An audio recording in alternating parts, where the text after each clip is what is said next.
जय श्री कृष्ण भक्तों में कैलाश पंडित सुपुत्र परम आदरणीय गुरुवर ज्योतिषाचार्य भागवत कथा वाचक पंडित सोहनलाल शर्मा जी, मैं गुरु जी के आदेश से तथा भगवान परशुराम जी के आशीर्वाद से आज भगवान विष्णु के छठे अवतार भगवान श्री कृष्ण के द्वारा अपने सखा पार्थ को अर्जुन को दिए गए श्रीमद् भगवत गीता के ज्ञान के सार को आप सभी को सुनाने के लिए यहाँ उपस्थित हुआ हूँ। भक्तों, श्रीमद् भगवत गीता के 18 अध्याय हैं।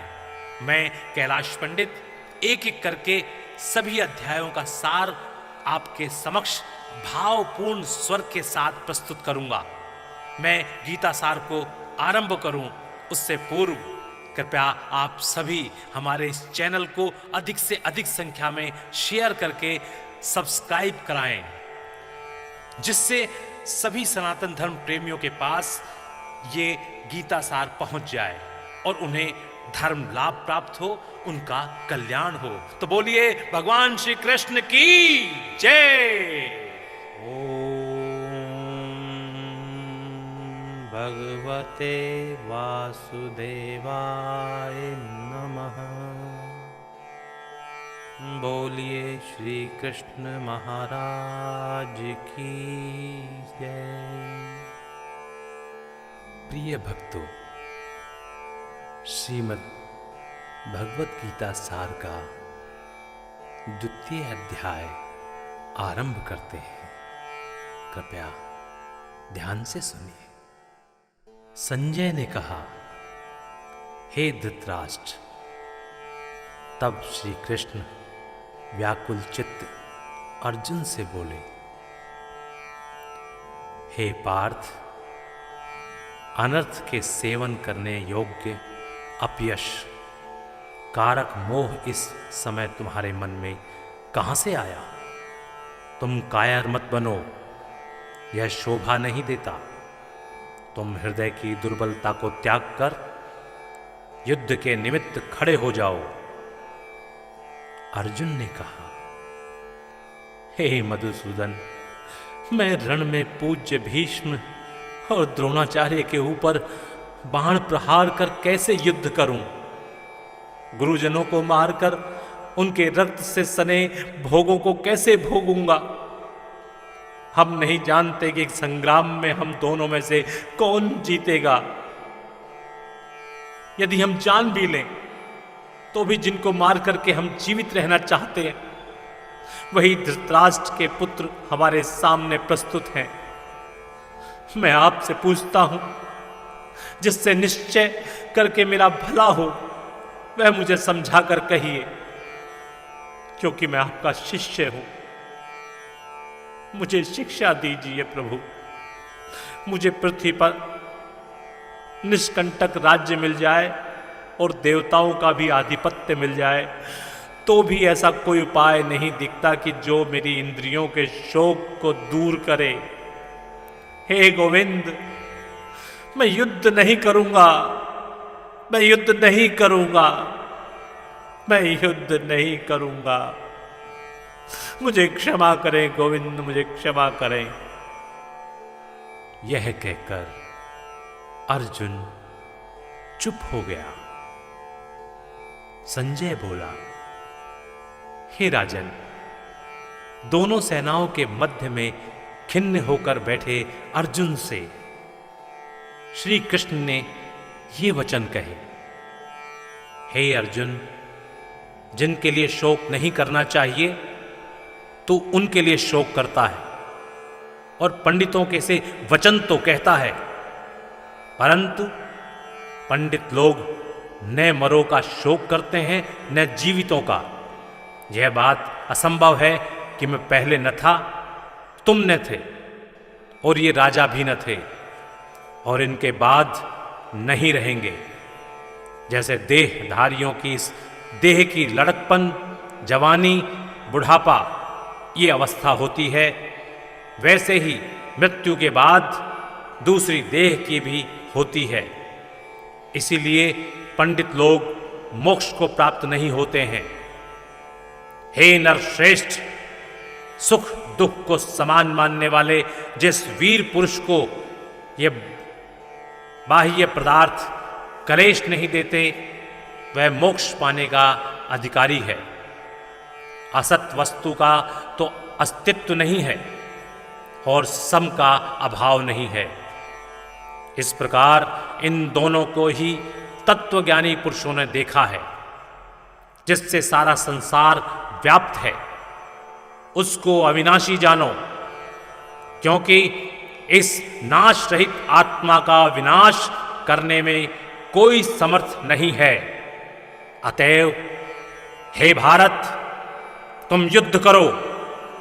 जो पुरुष इस आत्मा को मारने वाला तथा जो मरने वाले मानते हैं, वे दोनों ही ज्ञानी नहीं हैं, क्योंकि ये आत्मा न मरती है न मारती है।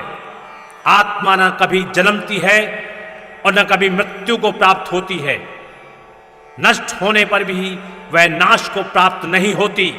जो पुरुष इस आत्मा को नित्य अविनाशी, निर्विकार और अजन्मा जानता है, वह किसको घात कराएगा और किसको मारेगा। जिस प्रकार मनुष्य पुराने वस्त्र को फेंककर नए वस्त्र ग्रहण करता है, उसी प्रकार आत्मा पुरानी देह छोड़कर नई देह धारण करती है। नैनम छिन्दन्ति शस्त्राणि नैनम दहति पावक न चैनम क्लेदयन्त यापो न शोषयति मारुतः। आत्मा को शस्त्र नहीं काट सकते हैं। आत्मा को अग्नि नहीं जला सकती है। आत्मा को जल भिगो नहीं सकता है। यह अविनाशी, सर्वव्यापी, स्थिर, अचल और सनातन है। यह इंद्रियों से जानी नहीं जा सकती। यह कल्पना से भी परे है। इसलिए ऐसा जानते हुए तुम्हें शोक करना उचित नहीं है।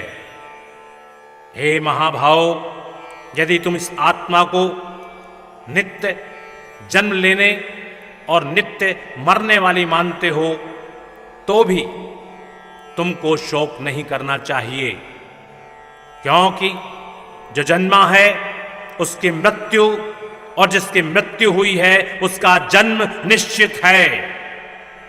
अतएव जो बात अनिवार्य है उसके लिए सोच करना व्यर्थ है। जन्म लेने से पहले क्या था किसी को मालूम नहीं। फिर मरने के बाद क्या होगा कोई नहीं जानता। ऐसी दशा में किस बात का सोच करना तुमको उचित है। इस कारण सब प्राणियों के विषय में तुमको सोच करना उचित नहीं है। अपने धर्म को भी सोचकर तुमको घबराना उचित नहीं है, क्योंकि क्षत्रिय को धर्म पूर्वक युद्ध से और कुछ भला करने वाला नहीं है। हे पार्थ, बिना इच्छा किए स्वर्ग का द्वार रूप यह युद्ध तुमको स्वतः प्राप्त हुआ है। यदि तुम अपने धर्म के अनुसार इस संग्राम को न करोगे तो अपना धर्म और बड़ाई खो बैठोगे। सब लोग सदा तुम्हारी अपकीर्ति करेंगे और प्रतिष्ठा वाले पुरुषों के लिए अपयश का होना मृत्यु से भी बढ़कर है। ये महारथी समझेंगे कि अर्जुन डरकर संग्राम से हट गया, और अब तक जो लोग तुम्हारा मान सम्मान करते थे वे अपयश करने लगेंगे। शत्रु लोग तुम्हारे पराक्रम की निंदा करते हुए अनेक प्रकार के दुर्वचन कहेंगे। इससे बढ़कर दुख तुमको और क्या होगा। यदि तुम युद्ध में नष्ट हो गए तो स्वर्ग का सुख भोगोगे और जीतने पर पृथ्वी तल पर राज्य करोगे। इसलिए युद्ध के निमित्त दृढ़ प्रतिज्ञ होकर खड़े हो जाओ। सुख दुख, लाभ हानि, जय पराजय, इनको समान समझकर लड़ने के लिए तैयार हो। ऐसा करने से तुम पाप को प्राप्त नहीं करोगे। हे पार्थ, यह ज्ञानोपदेश ज्ञान योग के विषय में तुमसे कहा है। अब निष्काम कर्मयोग के विषय में सुन। जिस ज्ञान को पाकर कर्म बंधन से तेरी मुक्ति होगी। कर्मयोग मार्ग एक बार प्रारंभ किए बिना कर्म का नाश नहीं होता और विघ्न पड़ने पर भी शुभ फल होता है। और इस कर्म का केवल प्रारंभ ही संसार के भय से छुड़ाकर पूर्ण ब्रह्म प्राप्त कराता है। निश्चय करने वाली बुद्धि इस निष्काम कर्म में एक ही है और कामना वाले पुरुषों की बुद्धि एकाग्र नहीं रहती। उनकी शाखा प्रशाखाएं होती हैं। ऐसी दशा में मनुष्य संदेह में रह जाता है। हे अर्जुन, अज्ञानी उस पुष्पिता वाणी को ही स्वर्ग सुख से बढ़कर कुछ नहीं समझते।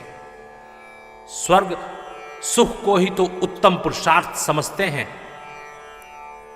उनका कामनाओं से चित्त व्याकुल होने के कारण निश्चयात्मक बुद्धि से मोक्ष साधन को नहीं उत्पन्न होती। कारण कि उनका चित्त भोगादि में सदैव निमग्न रहता है। जिन मनुष्यों का चित्त इस प्रकार मोहलिप्त है और जिनकी आसक्ति भोग विलास और ऐश्वर्य में है, ऐसे पुरुषों के अंतःकरण में निश्चयात्मक बुद्धि नहीं होती है। हे अर्जुन, वेद त्रिगुणात्मक सकाम हैं। तुम निष्काम हो जाओ। सुख दुख को समान जानकर नित्य योग क्षेम आदि स्वार्थों में न पड़कर धीर जवान और आत्मनिष्ठ हो।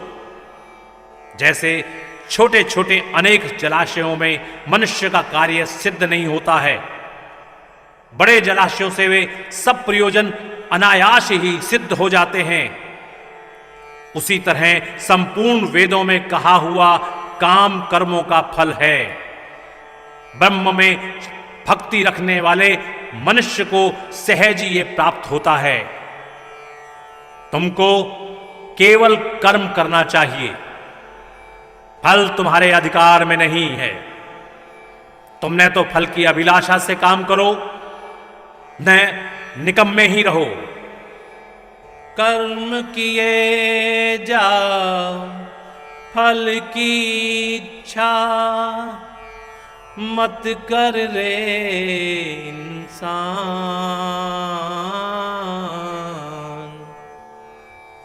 जैसा कर्म करेगा वैसा फल देगा भगवान। जैसा कर्म करेगा वैसा फल देगा भगवान। फल की आशा त्याग कर कर्म की सफलता को समान मानकर तुम योगस्थ होकर कर्म करो। यही कर्म ज्ञान योग है। इस बुद्धि योग सहित कर्म से अन्य कर्म अत्यंत हीन है। इसलिए तुम बुद्धि योग का आश्रय ग्रहण करो। फल की इच्छा रखने वाले निकृष्ट होते हैं।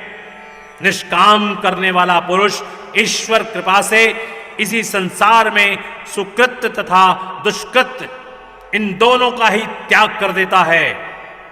इसलिए तुम निष्काम कर्म में प्रवृत्त हो जाओ। कर्म फल को त्याग कर ही बुद्धि युक्त ज्ञानी पुरुष जन्म बंधन से हटकर मोक्ष को प्राप्त होते हैं। जब तुम्हारी बुद्धि मोहवन के बाहर निकल जाएगी, तब तुम्हारा मन आगे सुनने वाली तथा उन बातों से विरक्त हो जाएगा। अनेक श्रुति स्मृतियों के वचनों को सुनने से तुम्हारी बुद्धि भ्रमित हो गई है। जिस समय वह निश्चल होकर आत्मा में स्थित होगी, तभी तुमको तत्व ज्ञान प्राप्त होगा।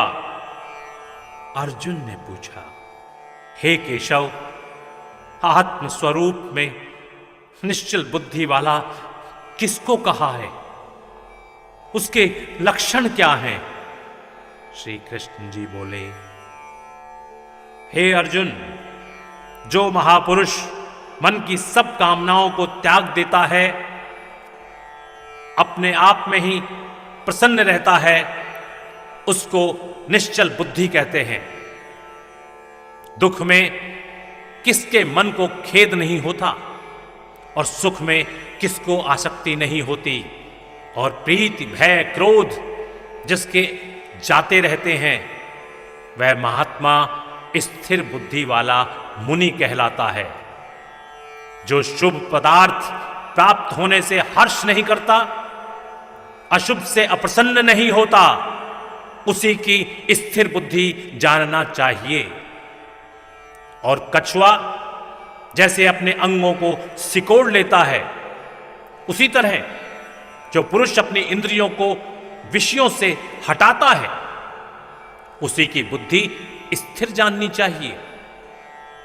निराहारी पुरुष के विषय घट जाते हैं, परंतु विषयों में उसकी चाह बनी रहती है। पर ब्रह्म का अनुभव होने पर चाह भी घट जाती है। हे अर्जुन, मोक्ष में प्रत्यक्ष करने वाले विद्वान व्यक्ति को भी प्रबल इंद्रिय बलात्कार से उसके मन को जीत लेती है। इसलिए सब इंद्रियों को विषयों से रोक मेरे विषय में तत्पर हो जावे। जिसने इंद्रियों को वश में कर लिया है, उसी की बुद्धि निश्चल है। जो पुरुष विषयों के ध्यान में रहता है, उसकी प्राप्ति हो जाती है। प्राप्ति होने से कामना होती है, इच्छा के पूर्ण न होने से क्रोध की उत्पत्ति होती है, क्रोध से अविवेक होता है और अविवेक से स्मरण शक्ति नष्ट हो जाती है। स्मरण शक्ति के नाश होने से बुद्धि क्षय हो जाती है। जिसकी बुद्धि का नाश हुआ, वह विनाश को प्राप्त होता है। जो पुरुष राग द्वेष से रहित हो, अपने मन को वश में रखता है, वह शांति को प्राप्त होता है। शांति मिलने पर सब दुखों का नाश हो जाता है। प्रसन्न चित्त रहने वाले की बुद्धि निश्चल होती है। जो पुरुष योग युक्त नहीं है, उसकी निश्चल बुद्धि उत्पन्न नहीं होती। ईश्वर में भावना नहीं होती। भावना के न होने से शांति प्राप्त नहीं होती। अशांत को सुख कहां से मिलेगा? जैसे वायु नाव को जल में खींच ले जाती है, उसी प्रकार इंद्रियां उस पुरुष की बुद्धि का नाश कर देती हैं। जिसका मन विषय सिद्धि से इंद्रियों के पीछे लग जाता है। इस कारण हे महाभाव, जिसने इंद्रियों को विषयों से सर्वथा रोक रखा है, उसकी बुद्धि स्थिर है। जो सब प्राणियों की रात है, उसमें संशयी जागता रहता है, और प्राणी मात्र जिस समय जागते हैं, मुनि जनों की वह रात्रि है। जल से भरे समुद्र में और नदियों का जल भरने पर भी वह अपनी मर्यादा पर रहता है। उसी प्रकार जिस पुरुष में इच्छा के और ममता अहंकार जिसमें नहीं है, वह शांति को प्राप्त होता है। हे पार्थ, ब्रह्म स्थिति यही है।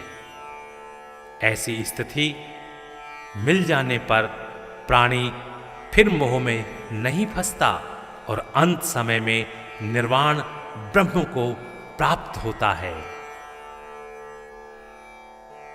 बोले श्री कृष्ण महाराज की जय।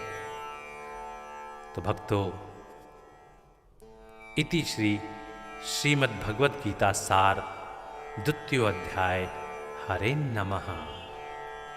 भक्तों, यहाँ पर श्रीमद् भगवत गीता सार का ये द्वितीय अध्याय समाप्त होता है। बोलिए श्री कृष्ण महाराज की जय। ओम नमो भगवते वासुदेवाय।